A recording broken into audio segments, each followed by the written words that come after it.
Akhilesh circle વિસ્તારમાં આવેલા ઢોરના ડબ્બામાં સરકારની ગાઈડલાઈન પ્રમાણે વ્યવસ્થા નહીં હોવાના કારણે ગાયોની અત્યંત દયનીય સ્થિતિ।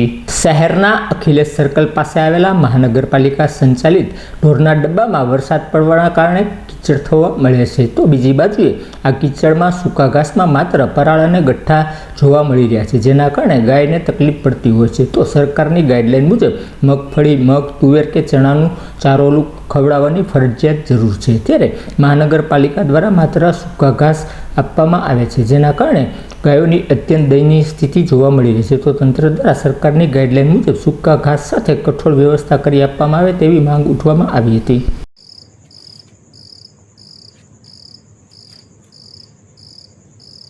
तुम्हारा रास्ता कैसा उतरा